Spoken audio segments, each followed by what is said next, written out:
In the early days of the internet, radical libertarians were scattered, lonely, and faceless. Without direction, they resigned to scour the web, sifting through content providers in a wasteland plagued by YouTube demonetization, Facebook jail, and covert internet censorship. But then, in 2017, the Libertarian Union was formed. Finally, the average Joe libertarian could find a thriving community of independent podcasters and content providers, all in one convenient location. At Libertarian Union, we'll always have the latest news, interviews, discussions, and even movie reviews. With hundreds of episodes and more added all the time, you'll always find something fresh at libertarianunion.com. All right. Let's get fired up here.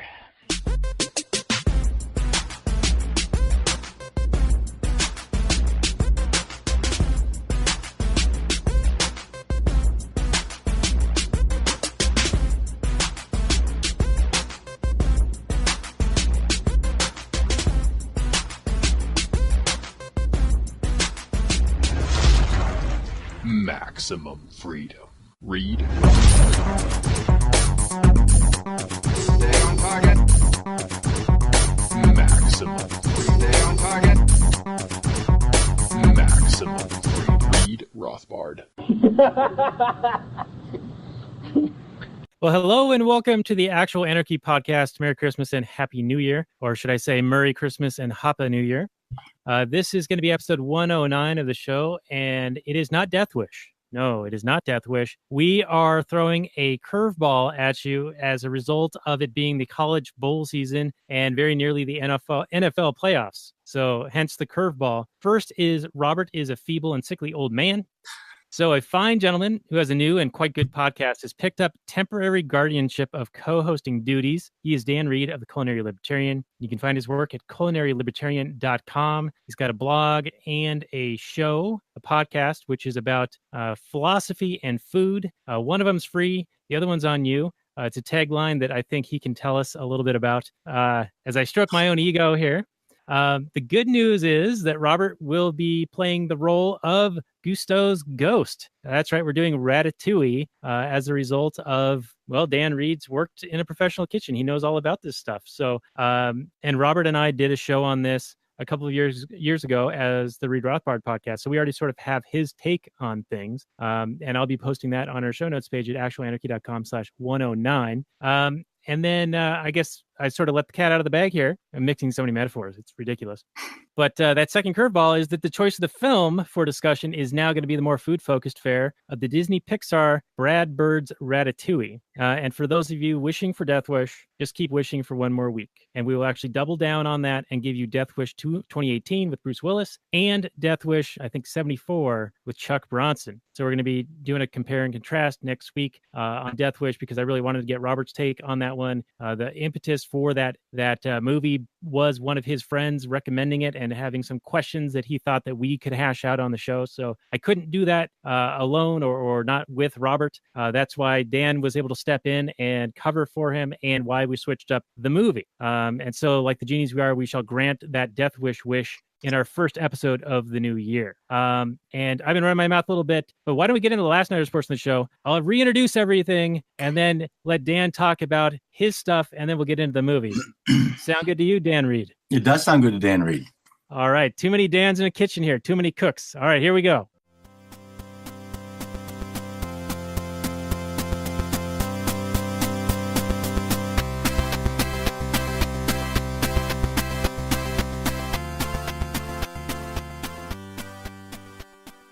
Hey everyone, it's Daniel and Dan, the Last Nighters. That's right, Robert is sick and he is not able to make it to the show tonight, so I have a co-host covering for him who is also a Dan. He is Dan Reed of Culinary Libertarian, and we are not doing Death Wish. We are going to do a movie in the Culinary Libertarian's wheelhouse, Ratatouille, the Disney Pixar movie from 2007. So Dan Reed, thank you for joining us for what will be episode 52 of the show, lastnighters.com/52. Go ahead and tell us, the audience, about yourself, where they can find your work, maybe talk about your show a little bit, and then we'll get into the Google description and hash out this film. All right. Well, the first thing I want to say is I can't believe I get to be on the 1 year anniversary. This is show 52, unless you missed a week. That's pretty exciting stuff. I do have a blog and a podcast, and all of that can be found at culinarylibertarian.com.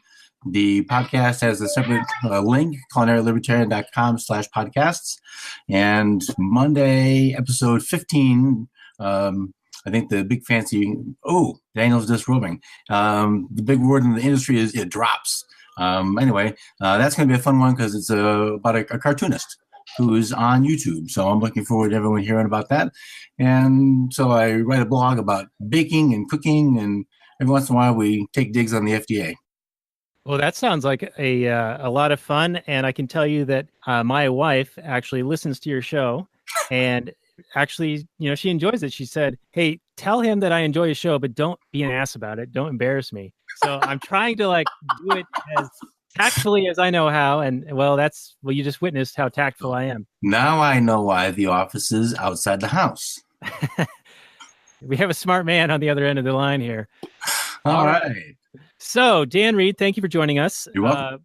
I know that you've listened to our show over the course of years or months, and we do interact every now and again on the old Facebook and Messenger, and I think we are kindred spirits who are walking the same path. And so I'm finally able to get you on the show. So I'm happy that you're here. And why don't we get into the Google description, which is our normal first course on the menu? Okay. Oh, nice play. I'm digging it out here. Well, it's better than the curveball at football season. That's right. That was intentional, by the way. All righty. Say that. Ratatouille came out in 2007. It's a drama fantasy film, 1 hour and 51 minutes. And I will add a long 1 hour and 51 minutes.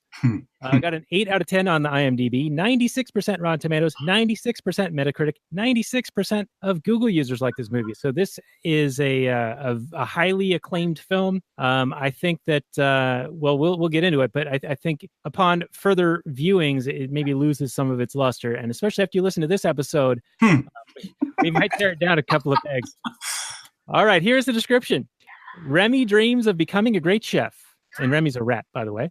Despite being a rat in a definitely rodent-phobic profession, he moves to Paris to follow his dream, and with the help of hapless garbage boy Linguini, he puts his culinary skills to the test in the kitchen, but he has to stay in hiding at the same time, with hilarious consequences. Remy eventually gets the chance to prove his culinary abilities to a great food critic, but is the food good? A Pixar animation. Came out June 29, 2007, directed by Brad Bird, and Brad Bird is also famous for doing The Incredibles 2, and also The Iron Giant. So, what is your take, Mr. Reed, on the Google description and anything I've said thus far? I think the Google description misses the mark pretty broadly. Yeah, it's a rat who cooks. So it seems woefully inadequate. All right. Well, that is a devastating take on the Google description. I think that, as I mentioned earlier, we did this show or this episode on Ratatouille as the Read Rothbard podcast, Robert and I, a couple of years ago. So he's going to be Gusteau's ghost for me. He's going to be a figment of my imagination. And I'll be posting it on the show notes page, which is lastnighters.com/52. And he goes through a really good summary of the plot. But essentially, you've got Remy, who is a rat who has a special ability, a special skill that his colony, his father, and the thousands of other rats that live with him utilize this skill of him being able to smell poison in food. And they use him sort of as, the old, the pharaohs or the kings who would have a taste tester. So that in case he'd be poisoned, the hapless taste tester would be the one to die instead of the nobleman. But Remy would be able to smell it, so he wouldn't actually die as a result of it. But that was his special talent, and so they assigned him that duty, even though he had it in his heart that he was really wanting to use that skill, that ability to smell something and know all the ingredients that are in it to enjoy food and combinations of food and explore flavors of food. And so that's sort of how the movie sets up his particular skill set, his particular set of skills, where he will find food. And I'm trying to do a Taken thing here, but we'll just move past that. So basically, then there's this other argument between him and his father, Remy and his father, where the other rats are going through garbage to get food. And Remy says they're stealing the food, but the dad says, no, that's food that they've thrown away. They don't want it anymore. But in a way, I think Remy's trying to twist the word a little bit, or twist the meaning of stealing, so that he can say, well, since we're already stealing, why don't we, instead of stealing the garbage, steal the good stuff? And so that kind of came across to me as a very sort of like the commie kind of way. Like they want to be in that special class of, well, if we're already going to do something bad, then we might as well do something bad to get the better stuff. So they're going to be the, what's this upper class of communist system? I don't speak communism, sorry. Like the commissars or whatever, the bureaucratic class. I understand, yes. Yeah, so they like, live it up at the expense of the peasantry who are Yes. subjected under the rule. So I felt that Remy was basically conflating the two things so he could justify the outright theft, whereas I believe his father is actually more correct in that once something is in the garbage, someone's throwing it away, they're telling you, we don't want this anymore, and it's essentially fair game.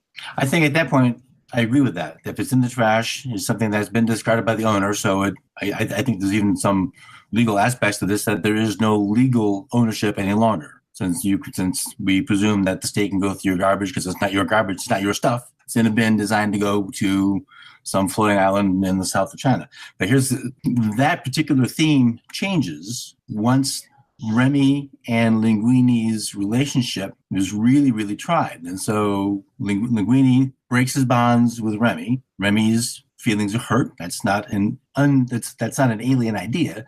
But Remy's response to having his feelings hurt is go into the restaurant and take all the food that isn't discarded and actually for real steal the food. Yeah, that's a good point. And that is his payback to Remy for not recognizing, or payback to Linguini for not recognizing Remy's contributions to Linguini's success. And of course, we're jumping ahead quite a bit. So, spoilers all around. Of course. But if I may back it up just a little bit, Remy was already stealing from the kitchen, from the pantry, little by little. And his brother kept bringing more and more of his crew his friends by seeking that access to the pantry. And so he was stealing in smaller amounts initially that was growing incrementally. And he was probably, I think they show him sort of vacillating on it. Well, like he was stealing from the old lady. He was living in her house, taking her food. Well, that's the very beginning, yes. Yeah. And that's when he was justifying it with, well, we're already stealing garbage, so why not steal the good stuff? But what I'm talking about is when he's at the Gusteau's restaurant in Paris, and his brother rediscovers him, and he shares some food with his brother. He tries to get him to taste, two different things, get the flavor combinations, all this stuff. And then the brother comes back the next time with a handful of other rats. Mm-hmm.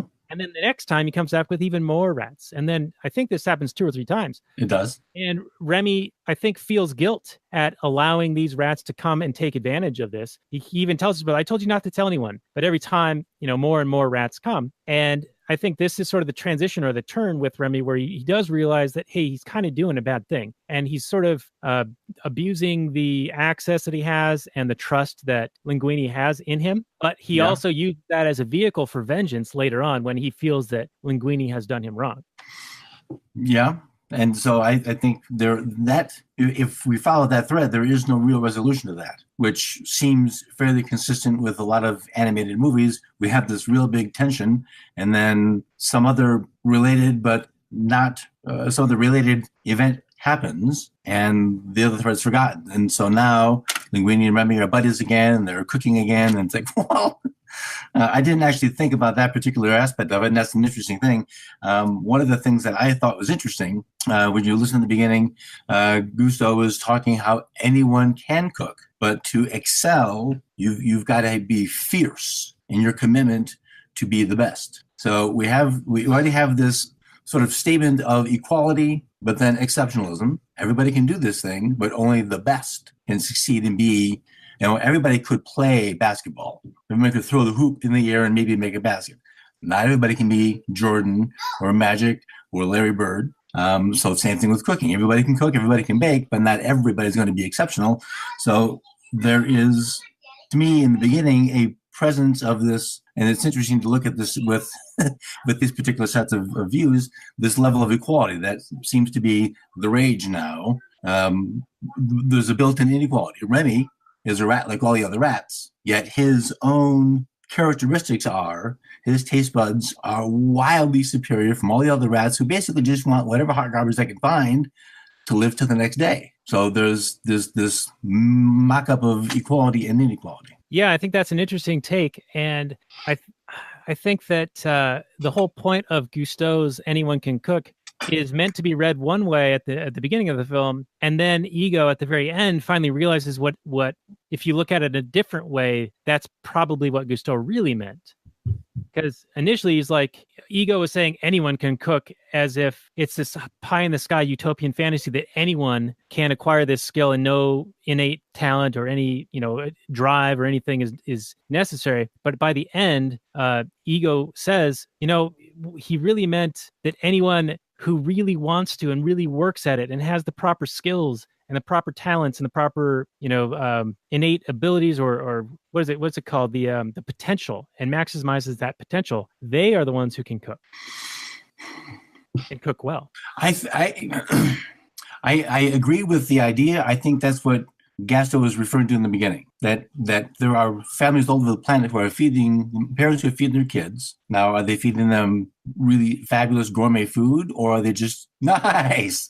Or are they just put food on the table? So sustenance versus fine dining, cooking versus cooking. And I think Gusteau is making that distinction, that to become exceptional, which is what Remy's goal is. Remy has this burning fire to create culinarily, where there are others who the artists and the architects and any other really developed talent, we would assume on some level that person had an inkling to do that over all of the other opportunities of employment. The architect chose architecture over digging ditches. Maybe there's a skill to digging ditches I don't know about, but digging a ditch or building a building and then building the Taj Mahal, that's not the same thing. Cooking and cooking is not the same thing. I think I'm reading Ego's comprehension exactly opposite of yours, that in the beginning, Ego, hence the name, has just this hugely inflated concept of what cooking has to be. And at the end, with this, so yes, spoiler alerts galore, the dish he's served when he gives the fair warning, I'm coming to dinner tomorrow, do your worst. So they serve him Ratatouille. The name of the film. It really is just a vegetable stew. What can you do to this basic provincial vegetable stew to make it more than that? And Ego eats a bite, and in that Proustian moment where the food now is a time-traveling element, he's 4 years old at the door of his mom's house, and the comfort and nourishment of her Ratatouille is exactly what this grumpy old man just ate. And now he realizes anyone can cook, because it's just it is a skill, but there's also a level of love that goes into that negates some hoity-toityness. And so I'm seeing the exact opposite, that everybody can cook, and there still is a way to take that a step higher. Wow, that is interesting, because I still see it the other way. Well, a good thing I'm not a lawyer. Because at the end, it's Remy's ability to basically tap into that subconscious connection. Like, you can hear a song and it'll transport you back to 15, 20, 30 years ago when you first heard it, or a moment when it was indelible in your mind. And it's like a time travel mechanism. And I think that's what the skill that went into making that ratatouille, that peasant's dish, that really brought him back to his roots, because it was so it was so well done. It was so perfectly executed. And then that's all he eats. Right. Yeah. But now it's just, right, that again. So let me just, nobody tries, really, nobody sets out, because you don't know who's in the dining room. Nobody sets out on purpose to make that dish. But on some level, we're always trying to make that dish be the dish that either it serves as the vehicle for memory of some point 30 years ago, where grandma's house, auntie's house, mommy's house, whatever it was, or that particular dish becomes the thing 15 years from now. It's like, they tried, but it just wasn't the thing that time. And I've actually, in many, many years of cooking, on very rare occasion, a note from, or a verbal message from the customer to the waitstaff to me was this guy was transported. You try to do it, but you can't do it on purpose. You just you do your best. So we want to talk about the food a little bit. Let's talk about the food a little bit. There's a scene where Remy is eager. Gotta get out of this kitchen. One of these cooks is going to find me, and I'm going to be dead. And he runs by the stock pot, which we have seen Linguini taste the soup, and even a cook with no cooking skill recognizes, wow, this is bad. And Ratatouille or Remy runs by it and smells it and goes, oh my God, this is terrible. So he has this, you can see the sort of proverbial cook's wheels turning. That, all right, what's it say? Smell this, it needs this, taste this. And one of the things I found really interesting was that's what happens. There is, I don't know much about, well, I know about writing, but these other crafts, I don't really know much about them. But in the food craft, when you've got flour, a lump of butter, and you got some sugar, what do you make? You've got sausage and peppers and onions and just these things. What do you do with that? How do you take these things and make them sort of the whole gestalt more than the sum of their parts? And the animators did a spectacular job of showing Remy walking around, thinking, doing this with his fingers. I do the same thing. I think, wait, what? And I really think I laughed sort of in spite of myself that's yes, that's it. That's the cook's creative process. The mind's going, so it's what flavors, what do I know goes with this? And sometimes you've got to think way far away from what sounds reasonable, and you make these bridges, and then you've got a thing. Oh, and speaking of transporting people, this show is also on the Launchpad Media, so check it out at thelaunchpadmedia.com, where you'll find all sorts of other shows, including this one, The Last Nighters. Smoother than others. Thank you, sir. All right, so you brought up Gusteau a little bit, and let's talk about him just a bit more, if you don't mind. I don't mind. He is the best of the best, and they open the entire film with, if they were to make it today and base it in the United States, and they said the words, the best food is American food, and the best city in America for food is New York City, or whatever, it would be considered like nationalism or something, evil, right? Something really bad. But they say, in this movie, the French food is the best food, and the best food is in Paris, and the best restaurant is Gusteau's restaurant, and he's the best of the best. And he wants to make it easier for the average person to get good results. As he says, anyone can cook. And this reminds me of how products are brought to market by entrepreneurs trying to satisfy the needs and wants of consumers. And when there's a new thing that kind of comes around, it's the first early adopters, like the rich, if you will, who are buying these things. And if they're decent products and they're profitable products, then more and more competitors will join into that industry, driving the price of it down and the quality of it up so that it becomes something that is more accessible to the masses, to the consumers. And that's sort of how I viewed Gusteau in trying to bring good food and the ability to cook good food to the masses. So it's not just for the aristocratic types. Maybe. So there's at least two things. I know a very little bit about the French and their passion for their food. And it's probably easy to argue that one of the best French chefs ever was Paul Bocuse, who died recently. He was in Lyon. Lyon is a big hotspot for food in France. We don't know about it here, but it's the thing. Lyonnaise potatoes. It's a big place for onions. Daniel Blue is from Lyon. There's a whole handful of chefs who are from Lyon. And the interesting thing about Bocuse was he wrote a pretty high-end cookbook for the masses of classical French cuisine.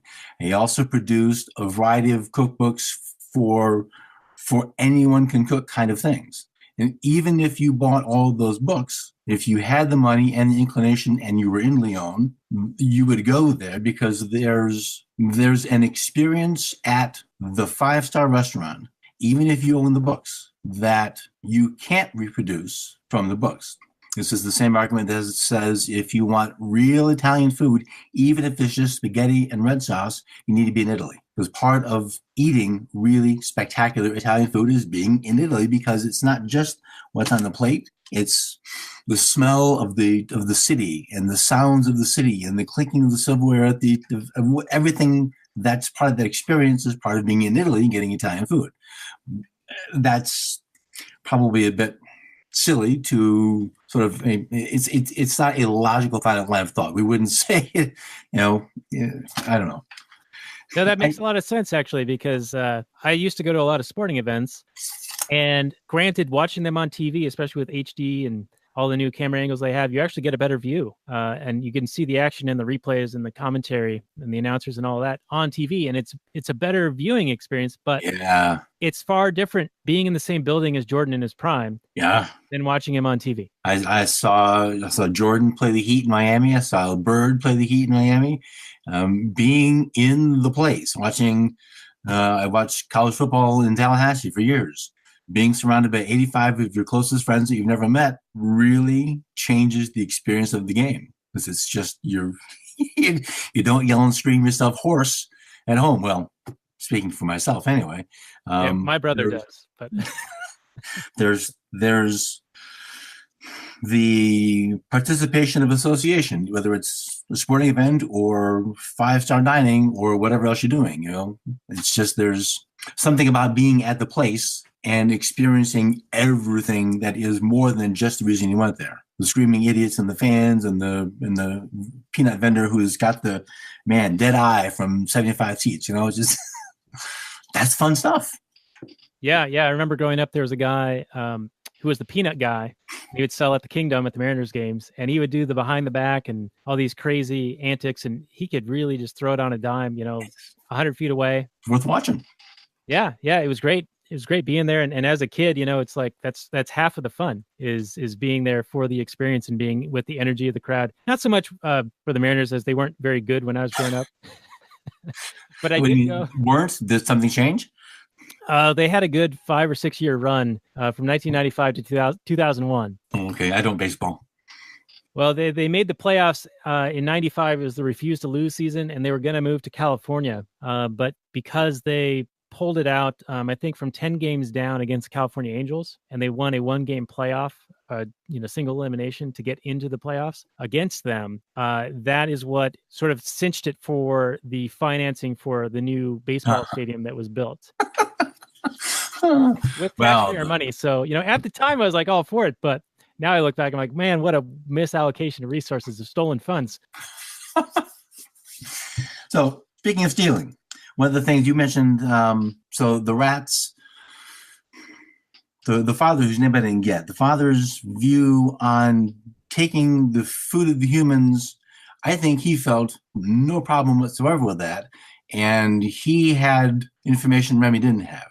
And was initially not supportive of Remy's decision to engage with humans, and said, "Son, let me show you something." And they went up and looked at the exterminator's business, and in the front window, illuminated by the lightning and the rainstorm, are dozens and dozens of rats on traps and every kind of poison you could think of. And that was the moment for me that it was the dad's rationale. I'm taking the food from the humans no matter what, because the humans are going to do anything they can to kill me. And this is just part of the game that it is. And this is one of those things is I'm listening to the father talking about we take their food because that's the way it's always done. And Remy, who is taking a very, very anti-war position here. But why? Why can't we just get along? I'm not listening to Rodney King. I'm listening to Scott Horton and John McCain. I'm thinking, wait a minute, stop. Because this sounds like the father is being this sort of neocon. We're at war because we're always at war. And I thought, no, this can't be what they intended. But it's an interesting observation. He ended up changing his tune because it's a cartoon movie. That's why he changes his tune. Because it's in the script.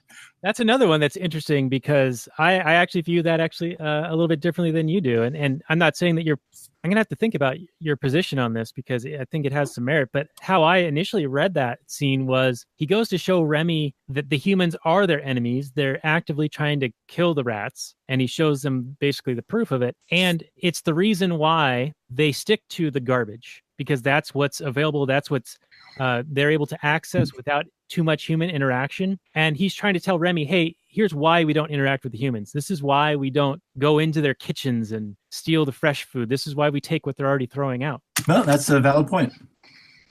But anyway, it's an interesting take, and that's what's so fun about how you can look at a piece of art, and I think film is an art. Some of it is garbage art, but others, are quite good. And this isn't a bad film by any stretch, but it is very much open to interpretation. It's very subjective, and the writers and the creators might have had a certain intention with this scene, or even with how we both viewed Anyone Can Cook slightly differently at the front end and the back end of the movie. I think it'd be interesting to see what was intended and then compare that to what, how other people read it. I almost think that a movie like this, or like, I think animated more than live action, because animated, I think the vehicle limits what you can do versus live action. I think you can do a lot more. You can create more tension with acting and dialogue. And I think the cartoon, I sort of think that I'm not right, but it feels to me like it limits it a little bit. I think that for this movie, the real fun part and the sort of the germ of the movie was, let's make this rat cook and then engage with this human, and let's fill out either side of the story a little bit. But I think, to me, it feels like that was the whole idea. Now, how do we turn this into a movie and not just one of those cute little 10-minute shorts? Oh, I don't know if it's true. So they have the kernel, right? Yeah. And they're like, all right, we got to flesh this out a bit so that we get 90 minutes minimum, or up to 2 hours of content. That sounds plausible to me, because you can see these. Even Pixar does these Pixar shorts, and they're 5 or 10 minutes, and it's a little encapsulated story, and you watch that, and you get the whole thing, and it makes sense. It wraps up neatly. Some of them are really, really good. Yeah, I agree. They're short. It's like, wow, I'm glad I watched that. Yeah, and it conveys so much in such a short amount of time. Right. Very different than this movie, which my wife and I were watching it again last night, because this was, like a last minute change up to the plans here. And I was even watching it via YouTube. It's a movie that I had purchased, and purchased movies I can watch on Vudu or Amazon Prime or Movies Anywhere or iTunes or YouTube sometimes. And one of the advantages of watching on YouTube is I can change the playback speed. So I was watching this at 1.25 to 1.5 speed, kind of changing it up here and there, to just try to get through it, because I've seen it a couple of times already. We've already done a show on it in the past. I just wanted a refresher and get some notes down. Right. And we were pausing it a lot because I was taking notes, but it took us almost 3 hours to get through it. And there were about 45 minutes left, and we were like, all right, let's just go to bed, watch the rest in bed. So it really dragged on, this movie. And I don't know why. It's like, there's not too many, plot elements really going on here, but there's sort of like these little side kind of things going on. And maybe a lot of those could have been cut out, I would imagine. But I wanted to ask you brought up the soup and how Remy could go by the soup and smell it and do the thinking thing. Mm-hmm. And he kept saying, he's ruining the soup. He's ruining the soup. So speaking of rat soup, I sent you a story, and it's from one of those, probably labeled as fake news sites, one of those viral, get as many clicks as I can. Here's a list of 10 things, but I'm only going to show you one thing per page. So you got to give me all the clicks. Those. Yeah, they're so annoying. I avoid those like the plague. See, there's a rat play on that. Boom. Man, I'm terrible. But apparently a rat had fallen into some chowder in Vancouver, British Columbia, Canada, which is actually very close to me. Say chowder. And I don't know if it's true, but it became, very, very relevant to today's discussion as a result of being in the recent and local news. Well, it's really, the timing was very funny. You had no way of knowing that in one of my cooking threads, there was a story about, it's just so stupid. Some cook discovered a cat that had been in the fryer for 4 weeks. So a couple of things. How do you know it was 4 weeks unless you know you didn't change the fryer for 4 weeks? And that's just gross. Unless the fryer was on when you weren't there, which is possible. Why did the cat not get out of the fryer? And just the idiocy is just too much. But just so I don't think that's a true story. I responded back to you that there used to be tales in my former town of rats falling into the fryers at Kentucky Fried Chicken, which have pressure cooker fryers, so they can't fall in, or mice and cockroaches and cigarette butts and soda bottles. And I think most of those the picture of the soda bottle, I think some of them have been proven to be faked just to win a lawsuit, which you don't win when you're discovered to be a liar. Are you talking about the bonsai kittens? I don't know. I don't know what that is. I don't know if I want to know what that is. Oh, I'll find some bonsai kitten imagery and put it on the show notes page. I think it was an internet hoax, but you know how bonsai trees, they trim them to grow in a certain shape in a certain way. And so what this was allegedly putting kittens into glass bottles or shaped bottles and growing the kitten in there. So you would feed them and extract their excrement and whatnot. And the kitten would grow into the shape of the bottle. And I think it was satire meant to be some kind of a joke. And I think it even got into some trouble with PETA or someone like that, or some group like that. But I wonder if I can find it maybe on the Wayback Machine, the Internet Archive. No, I have to admit, I know nothing of this. This sounds both hilarious and horrific at the same time. I think that's what they're going for. Well, it's got to be a joke. I mean, it does. I mean, yeah, I don't think they'd survive, even with the feeding and being able to relieve them. When their muscles atrophy and when they basically just die as a result of. Well, I'm sure the meowing and caterwauling would be just enough to say, "Fine, you're done. Get out," and just. Yeah, God. All right. So speaking of the rat soup, I'm reminded of the Pulp Fiction line, sewer rat may taste like pumpkin pie. Yeah. But I'm never going to know because I never eat the filthy motherfucker. That's right.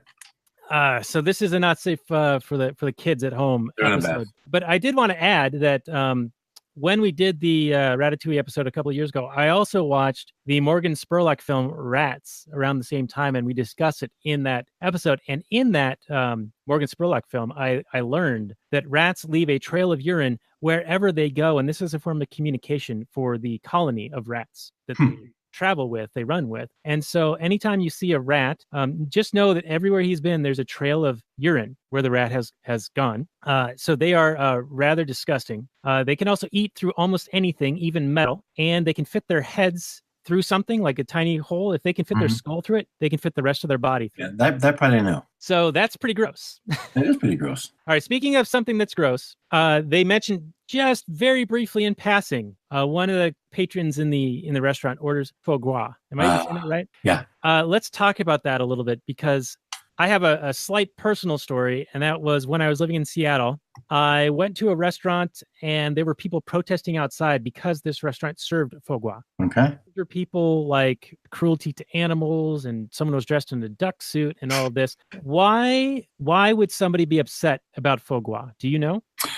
The manner in which it is created sounds pretty terrible if you're a goose. They take a funnel. Well, start with the modern. They take a funnel with a hose on the end, and they force feed the geese some manner of food. I don't know and I don't know what's in the food now. Back many thousands of years ago, the way people sort of figured this out was happening was geese in Egypt would gorge themselves on figs. I mean, just not stop eating, like my daughter and donuts. And what they found out was that these figs would grow, the livers would grow huge, 10 times the size. And all of that fat in the liver, well, man, is it good. So the geese sort of did this to themselves, and we just sort of helped them along. So I haven't seen it done. I've not been to a farm. I eat veal. I know that there's a big protest against that. It sounds like a terrible, terrible thing. I haven't asked a goose. I don't know. I wonder if they just left them in a room full of figs, if they would just take care of it for themselves. They might. I don't know. I would like to find out. Yeah. As a fig-fed goose, even the meat would probably be really yummy, and it'd be worth finding out. Right. Now, one of your recent episodes, you had a biochemist on. I did.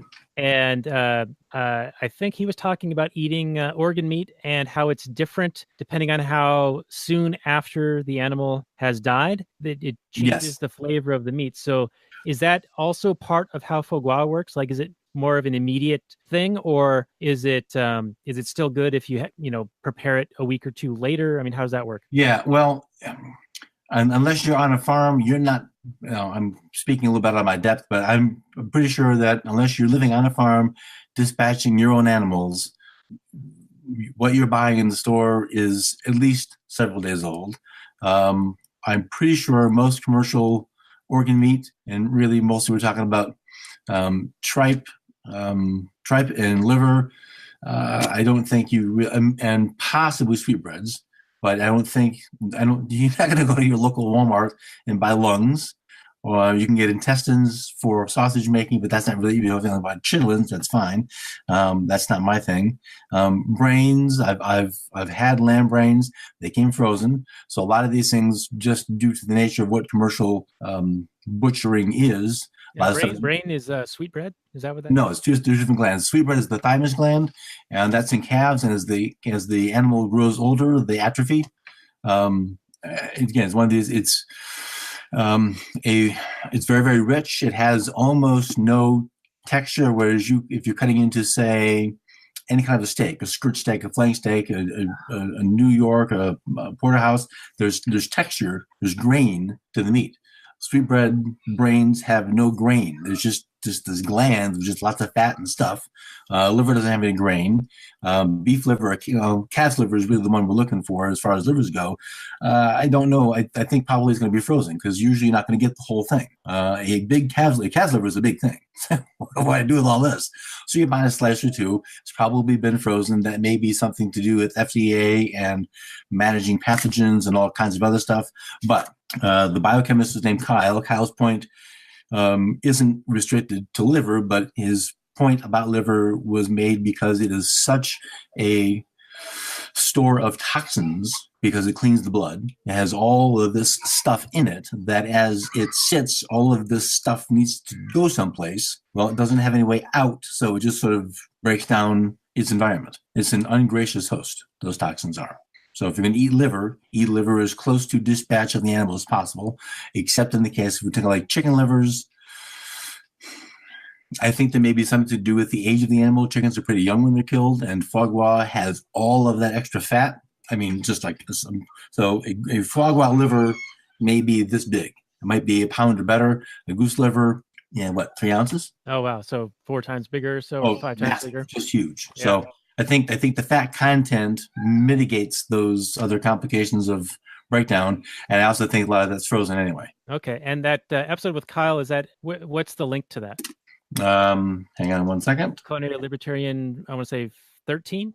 I will tell you that no. I think it's 14, but let me pull up my little episode list right here. And culinarylibertarian.com/14, biochemist dishes on fat and sugar. All right. Well, we will post that on our show notes page here as well, lastnighters.com/52. And speaking of Last Nighters, since it's only about an hour-long show, we are getting close to the end. We got another 15 or so minutes remaining before we need to wind it down.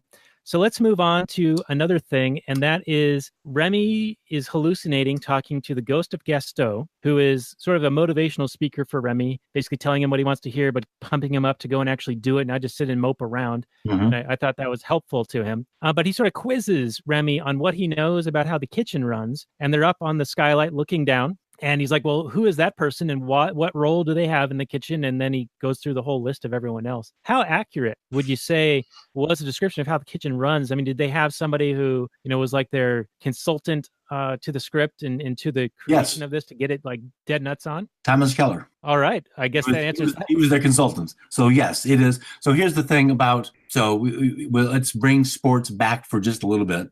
So pro football, pro baseball is just a monstrosity of an organization.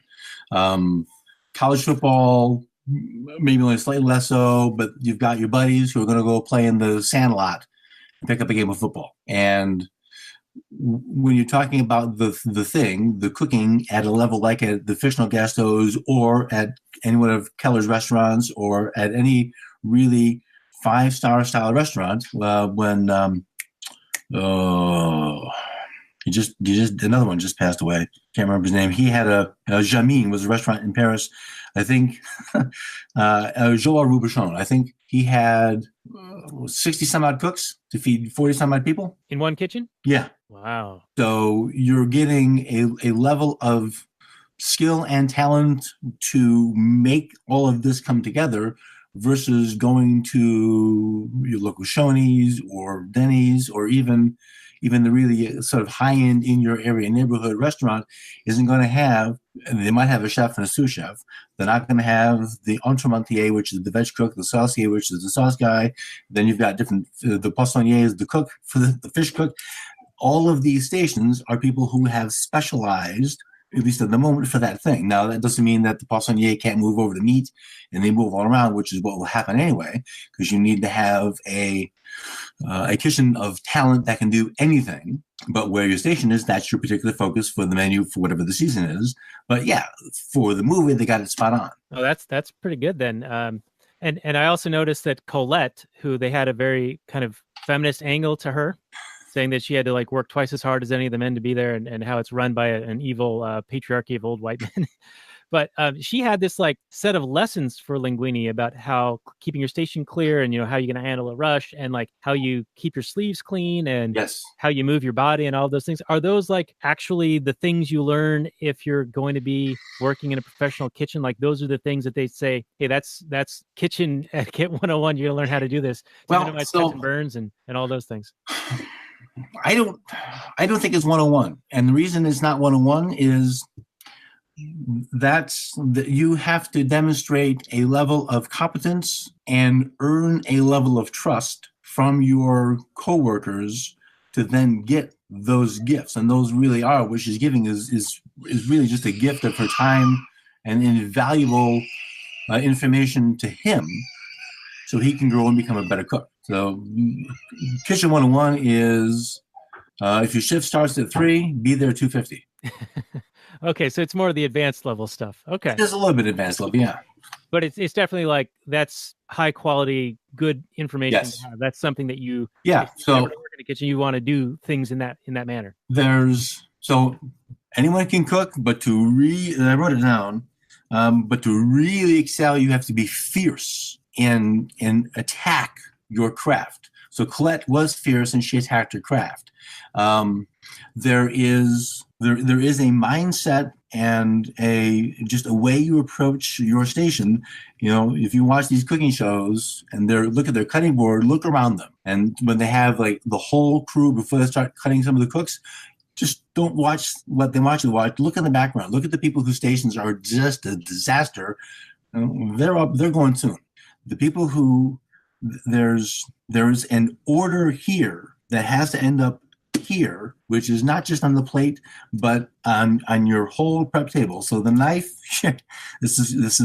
it sounds kind of crazy because a lot of people can't sort of grasp that this is the thing. But when you have your knife, it goes down in the same spot all the time, even to the point that the blade needs to be the same way.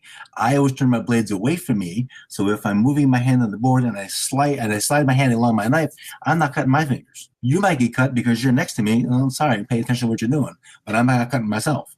And there's just this, and she used the word, there's a mise en place. Everything's in its place, but it starts with mental mise en place. You have to go into cooking at that level with a sense of order, a sense of what's going on. Even if you don't know what's being made, you know that you know that the pastry chef called out and you have some baking skills. Well, we need short dough and we need bread. What do you do first? You need to, so the short dough is the right answer because you need to work the dough, then it has to rest. The bread, you mix it, let the yeast do its thing. Now it doesn't really care about you. So there's a knowledge of a sense of order, and that knowledge also of ingredient compatibility, which is what when Remy's doing this, he's thinking. And I'm laughing because that we're back to Keller really gave them good information that this is there are orders of operations in a kitchen from the minute you walk in the door. The order of operation happens on your way to the job. It's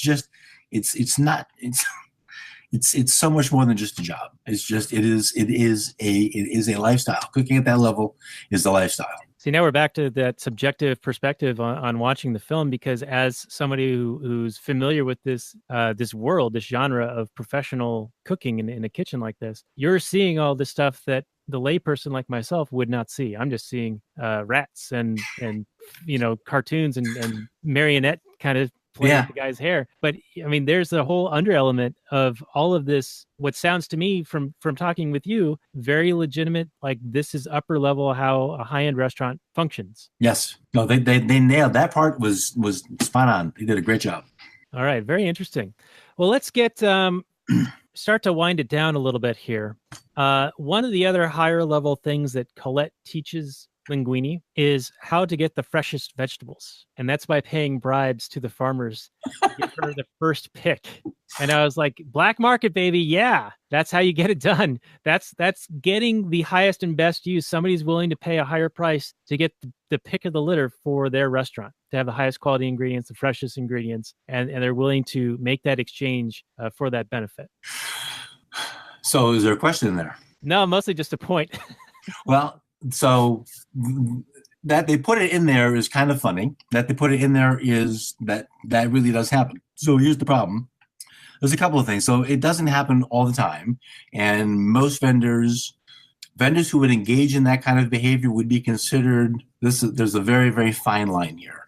Vendors who would engage in the gratuity system, for lack of a better word, would be, once that's found out by the other businesses that can't engage in that, would probably not be called anymore. There is that is viewed in the industry as just bad form. So this would be like a market system of justice, right? Well, there is, because if I find out that Elwood Produce Company is giving better choices to my competitor because they're paying him twice as much, and I can't afford to do that, and Robert's Produce Company has exactly the same product and he's willing to give me the product I want at the price I'm willing to pay, and it's the same as the guy who's spending double, well, you're not getting my call. And I'm going to tell somebody else, hey, you should really give Robert a call. So there is a level of this, it balances out quickly. So I have worked in restaurants and hotels where you often have liquor guys. You could get let me sell you this extra case of knockoff liquor, and so usually that happens not with a chef, because the chef's not going to do that because they haven't got time for that.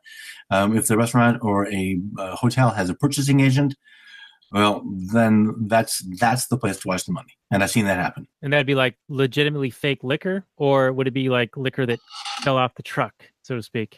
I got a case of liquor for you. Hey, come Frankie, come here. Yeah, that kind of a thing. Yeah. All right.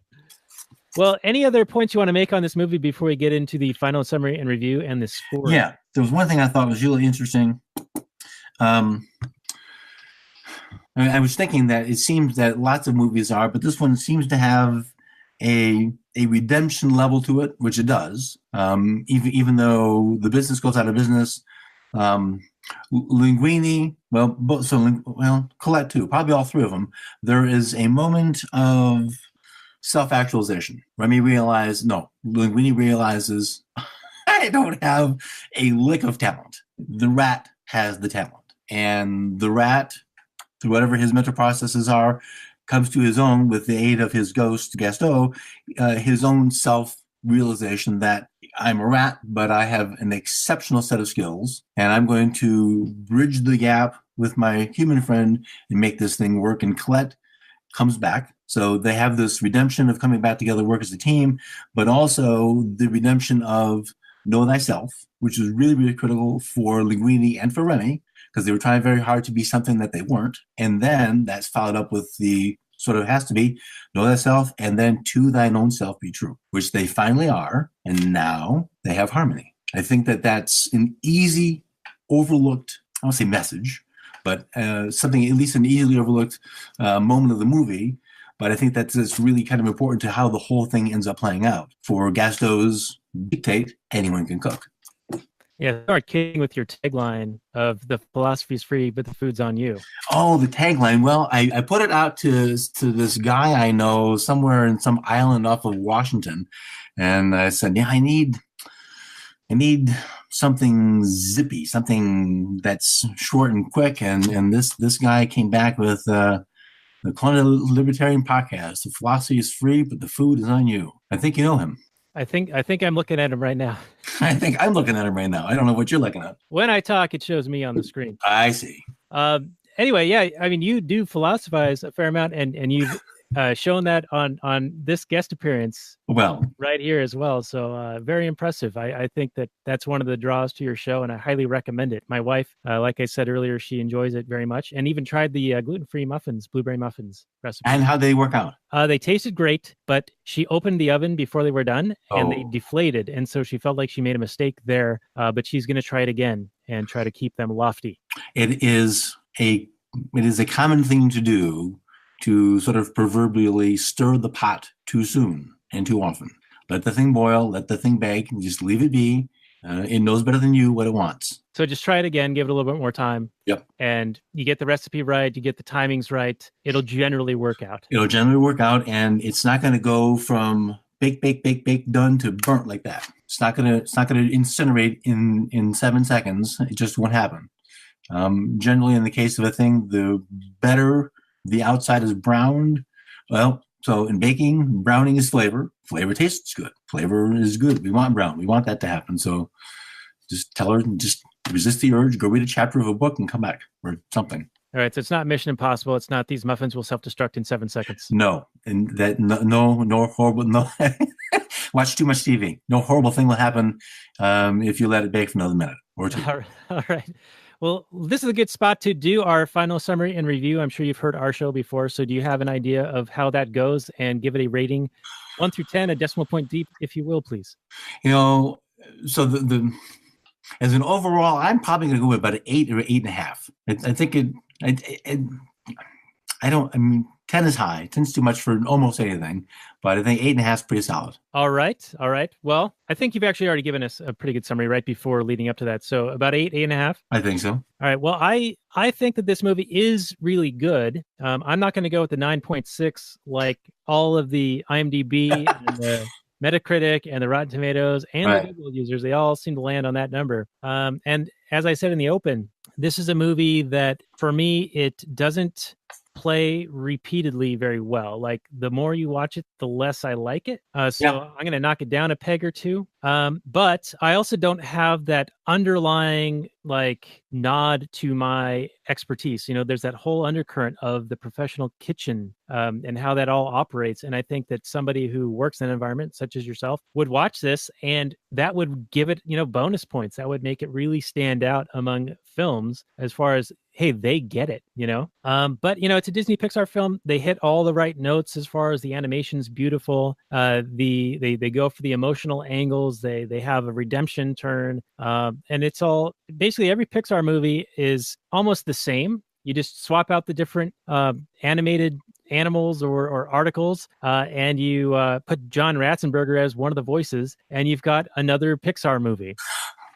So, they're all generally pretty good. They're high quality. They spend a lot of time on these things, and they innovate constantly as they're creating these. Like they're always on that cutting edge of whatever the capacity or the capability of animation in that day and age is. Like they are developing new techniques with each of these films that they create. And so I'm always impressed with how Pixar comes out with the latest and greatest. It really is. It's just stunning to see how they do that. It's just it's just when the waiter is going into, so it's the point of view, waiter's going into the dining room, and if you just, and now with digital, you can pause it to look at it without any distortion, and look at the dining room and the chandeliers, and just it's just a dining room, but they've captured an elegant 5-star dining room so well, and it's not. It's just a room, but all the details to the curls of the curtains on the wall and the tables and the tablecloth, it's just they've got it down. It's formulaic, but it works. And you're right. We went and saw, what do you see, Ralph 2, and the quality of the animation and just those little things like you're welcome, Maui, whatever. It's just her hair in the water, those little things that they do in each movie, they're pushing something. It's just amazing to watch. Well said. And this, I think, will wind down the episode for The Last Nighters. The show notes and more can be found at lastnighters.com/52. Dan Reed of the Culinary Libertarian at culinarylibertarian.com. You have that website and a podcast that is now 15 episodes strong by the time this comes out. Woohoo! And so I do highly recommend that people do check that out. So thank you for filling in for Robert. He will be back next week with me doing 2 versions of Death Wish, the most recent one, 2018, and also the original starring Charles Bronson. So Dan, thank you very much. And My pleasure. I will say good night from last night. Good night.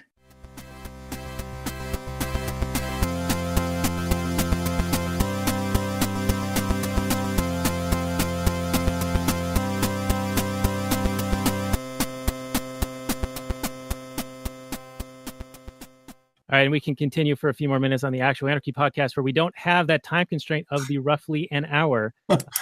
I had no idea that the music was actual music that I could hear. I just figured you were doing this post-proc because that's what I do. I just edit. So your editing sounds easier than mine. Well, I've gone through many permutations on how this thing works, and I just got a new thing for Christmas called a Streambox, which should make a few things even easier. Wow. It's like 15 buttons. You can program them to do different operations. Really? And I haven't set it up just yet, but I'm really looking forward to it. People highly recommend this thing. And heck, I'll put a Amazon affiliate link on the show notes page so that people can check it out, at least see what it is that I'm talking about. But it should make podcasting much easier. It's actually intended for game streamers to be able to be playing a game that they're showing to people like on YouTube or Twitch or whatever. Just be able to hit these big buttons off to the side and just perform these operations. I don't even know. I don't understand what you're saying. I don't game. All right. Well, we can move on to. I actually had a few more bonus questions for you related to Ratatouille that I felt are a little bit more appropriate for the Actual Anarchy audience. And it's related to 2 different things. And then we can also, if you've got time, stick with me for a little bit of the Kathleen Turner Overdrive, which is available for our Patreon supporters. And I've got a question from my wife for you about chili for you there. And so that can be available for people who support us at actualanarchy.com/Patreon. But the 2 topics I wanted to go over with you before we end the Actual Anarchy show proper is, what was your thought on the Skinner character? And he was, of course, the twirling mustache evil villain who was commoditizing and taking advantage of the good name of Gusteau by creating mass-marketed, sellout-style frozen foods that, are actually getting decent quality food out to the masses for low prices. I mean, as far as I'm concerned, that's a great thing. We don't know it's decent quality food. We're only told that. We don't know that that's true. What we do know is that it sells for the millions. And he was very, very excited about that. And there was one point where all of the little cardboard cutouts are talking in the accent appropriate to whatever food he's hawking. That's problematic these days. I would imagine. I still struggle with it. I mean, I understand the entrepreneurial angle. If you can do it. But part of me is just saying, nah. It kind of goes back to that 5-star restaurant experience versus making it yourself, even if you've got the skills and the talent and the tools and the you can learn from the book and all those things versus going to the 5-star restaurant and having that experience. Yeah, I know that there's. I'm not sure. I think Emerald still has. Maybe that's wrong. Well, I know he has sauces. Mario has spaghetti sauce. Wolfgang Puck's got some soups, I think, or used to. Yeah, he might still have some soups, and I know that Wolfgang's got cookware. I think I bought a couple of the soups just to sort of try them, but I'm not the market. I'm just not the guy for that. So I don't see it as I don't see it as a plus. Well, they were put there by a man working in a factory downtown, right? That's fine. He's got a job. He's got a job. All right. The other one I wanted to ask you about was the health inspector.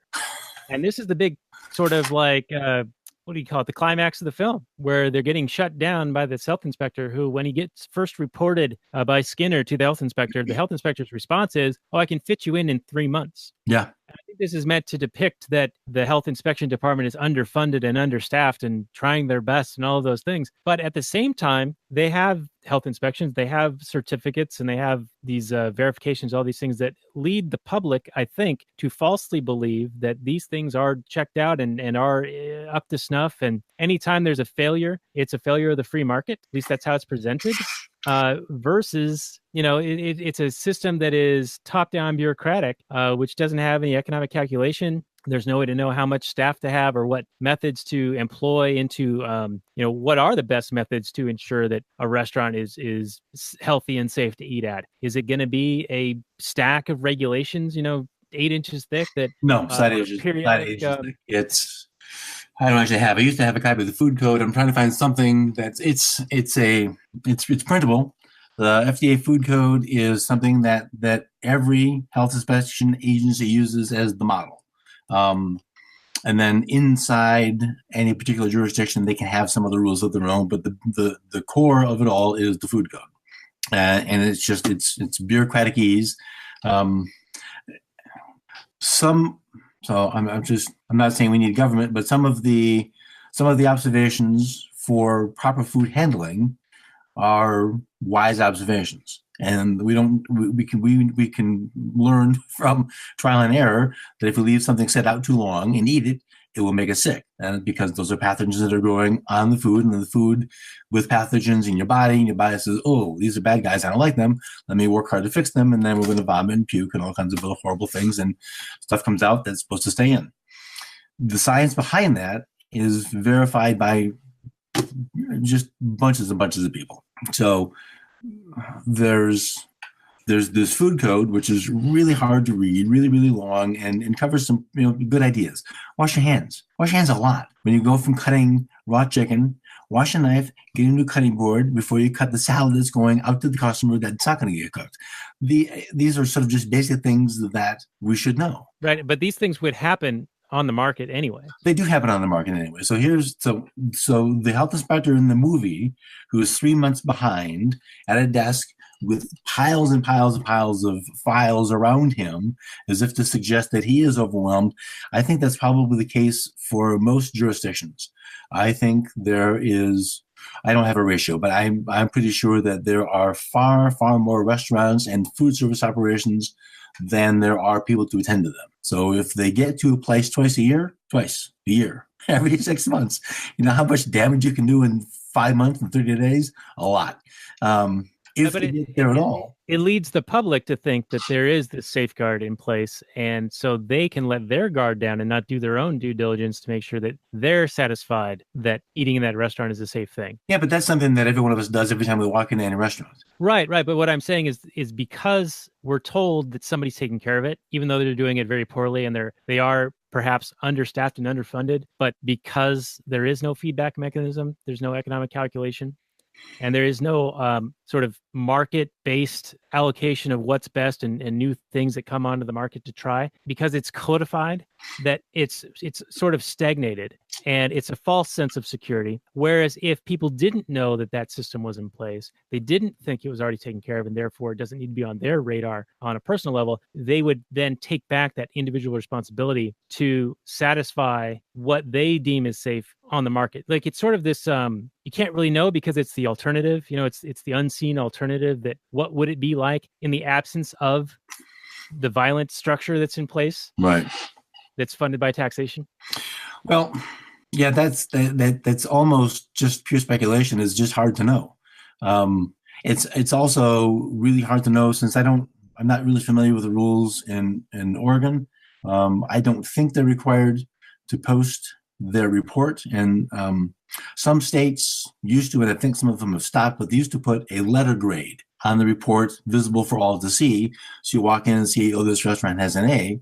Well, so just like you said, no worries, let's go in, let's get something to eat.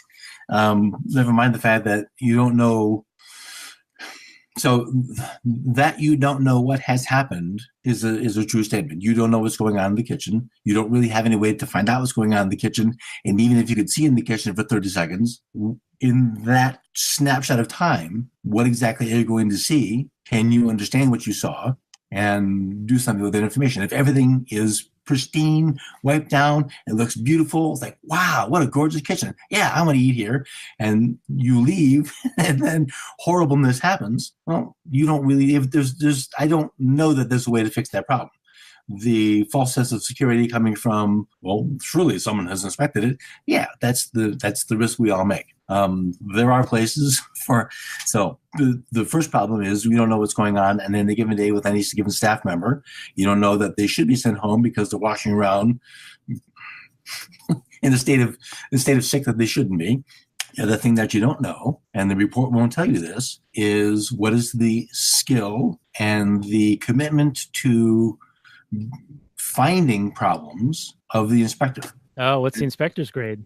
Indeed. I've seen, when I was coaching in culinary school, the inspector who came there was extremely kind, recognized that it was a culinary school, not a restaurant. So he actually used it as an opportunity to also teach the students. While you're here in the school, let me show you what you're going to, when you run into this in a restaurant and I come to your restaurant, I'm going to nail you on this and this and this and this and this, because we're in the middle of a classroom, and so it's an opportunity. I liked him. He was a really nice person. He was really good at his job. I've seen some inspectors who look like they need to be put out to pasture. They're fine people, but they're very incompetent at their job. And they would just sort of spin in circles with their pad of paper, look at things, go and put the thermometer in, well, that's all right. Let's temp the butter. Let's temp the fish. Let's temp the meat. Let's temp something in the line. All right. Well, here's your report. Thanks. Bureaucratic way. Well, it's just so I think the only real vehicle people have, although that's increased now, is we have there's Yelp, and then at least in my town there are a couple of Facebook groups that are food oriented for the community. So I think that there are now ways to, for good or for bad, share your bad experience. Now, if the food was good and the waiter was really rude, that's not a food issue. That's a staffing issue. That's a management problem. That's an ownership issue. But that doesn't mean the food isn't safe to eat. It just means that you had a surly waiter, and who knows what happened to that person before that person got to work. Right, but we now do have the Yelps and the Google reviews and the TripAdvisors and TripAdvisor. Prior to that, like Zagat, right? They would give ratings to the restaurants. And diamonds. Zagat was a good one, and people coveted getting the top notch, but that was annual, mm-hmm. and that wasn't reviewing the wholesomeness of the restaurant. The health inspector's job really is to inspect the physical plant, and is the physical plant in sufficient state of repairs that the food can be held, cold food cold, hot food hot. Does the washing machine have soap? Do people know they need to wash their hands? Is there soap for the cooks to wash their hands? Is there hot water? These are things the health inspector has to look for. And while the health inspector has the power of the sheriff behind the office, I have never seen a health inspector come in and say, "Oh my gosh, this is so bad! Quick, call the sheriff, call the locksmith. We're shutting this place down." It's never happened. Now, where does Gordon Ramsay? He's the guy who does the Nightmare Kitchens or the kitchen. Yeah, that was him. Yeah. So, I mean, is that made for TV, or are those legitimately real places that did pass health inspection and are viable, open restaurants that, or maybe viable might be a generous term, but I mean, they're really struggling and therefore they're on the show. But I mean, they have all sorts of violations on their face, right? Well, that's a good question. So, Fox gets beat up a lot. Some of it probably well earned. I think Fox does, from the drama side, their job, their business model is they got to sell soap. So Gordon is really, really good at turning it up to 11. He's really good at that. But if you watch the British versions, he can still go to 11, but he can also be extremely compassionate and one-on-one speak to you like a person who really cares about you. He cares about the success of your business, and then tell you you're being a donkey and go fix the rest in the kitchen. I'm going to tell you that I think probably for the most part, those restaurants really are that bad, because I've worked in restaurants that, or just it didn't last long. I've been in places that really are just that bad, and just containers and containers and containers of moldy, unidentifiable decay. All right, so let me stop you right there, and that's with the current system of health inspections once or twice a year. Yeah. Okay. So we're sort of like feeling out the effectiveness of that as we wind down the Actual Anarchy podcast here. Yeah, I worked at a retirement community, and so when you have a bunch of retired folks, you have a bunch of old-aged people. So there are groups of people, the elderly and the young are particularly susceptible to pathogens in food. So the food really has to be cooked. So we sort of make jokes, cook it dead, but it's not for a bad reason. It's not to make the food taste bad. It's because we want to make sure that this aging population, which doesn't necessarily have the physical ability to fight off pathogens that I do and that you do, we can sort of deal with things, and we might have a stomach ache, and we say, oh, it's a 24-hour flu. Well, that's food poisoning. It's just a low level. When you can't handle it, it becomes more serious. So you, as the cook, you bear a burden of responsibility, making sure that you're not serving to your audience things that are going to cause them to get ill. Now, at a retirement home, they had a choice, but they have less choice. At a restaurant, if you want to serve beef tartare, you can serve beef tartare. I trust that the cooks are going. If I go to the restaurant that's serving it, and I think that they have a legitimate claim to serve it and do it well, then I may not order it, but I won't feel queasy about that being a choice for that restaurant to serve, because I don't have to voluntarily buy that dish. I can buy something that's cooked. I don't eat raw oysters no matter who sells them, because I taught sanitation class enough times, and I know all it takes is one time of a bad oyster, and that is not an experience I wish to share. I don't want it. It's 14 days of absolute hell. Thanks, no. All right, maybe in the Kathleen Turner Overdrive available for our Patreon supporters. So, Dan Reed, why don't we continue the conversation on that end? And I thank you very much for joining us for this episode of the Actual Anarchy podcast. And again, people can find your work at culinarialibertarian.com and listen to your shows. I think the one that we mentioned was one with the biochemist Kyle. Was that 13 or 14? 14. So 14. culinarialibertarian.com/14. I will post that on our show notes page, which can be found at actualanarchy.com/109. So thank you for joining us, and we'll get into some Kathleen Turner Overdrive, everyone. Good night.